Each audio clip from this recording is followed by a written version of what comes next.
25 वर्ष विरोधी पक्षात होतो, सत्ताधारी पक्षात का आलो? का? तर चांगलं खातं मिळेल म्हणून. मग? पण मिळालं काय?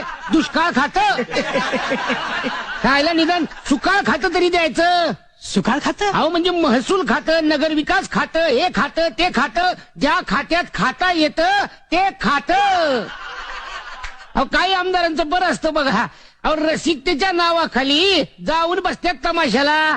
तसं आपलं गुणवंतराव. आम्ही आपलं बसलोय दुष्काळी दौरे करत.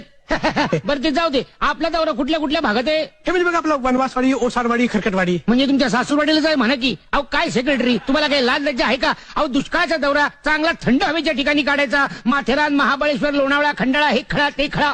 सॉरी सर, काय झालं? पुढल्या दुष्काळात ही चूक दुरुस्त होईल. लक्षात ठेवा. आणि आमच्या वाहनाची तयारी झाली का? Yes sir. आणि हे काय घेऊन फिरताय बरोबर बोल सर, हा आपल्या गाडीचा ड्रायव्हर आहे. हा गाडीचा ड्रायव्हर. अरे आमची एसी कॉन्टेसा, आतमध्ये फ्रीज, सगळ्या सुखसोयी, आणि तीच चालवायला हा रिक्षाचा ड्रायव्हर घेऊन कुठे फिरताय? साहेब, काय हा माझा मेवणा आहे. तुमचा मेहुणा आहे? हा. म्हणजे बायकोचा भाऊ. हा लय नाजूक काम असतंय. बरोबर घ्या, बरोबर घ्या. आपल्या मेहुण्याला, आपल्या भाच्याला, आपल्या पुतण्याला, आपल्या चिरंजीवाला पहिलं काम मिळालं पाहिजे, मग बाकीच्यांचं बघू. हे गाडी स्टार्ट कर, स्टेरिंगच्या खालीच जातोय.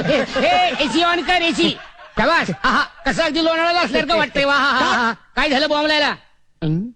ओ साहेब, नाही. आपल्या गाडीचा लाल दिवा फुटला. लाल दिवा फुटला? मला वाटलंच होतं. तुम्ही कसं अहो ओळखलं? नक्कीच विरोधी पक्षाचं काम. पण तुम्ही कसं ओळखलं? अहो गेली 25 वर्ष मी विरोधी पक्षात होतो का नाही, तेव्हा मीच लाल दिवा फोडायचो.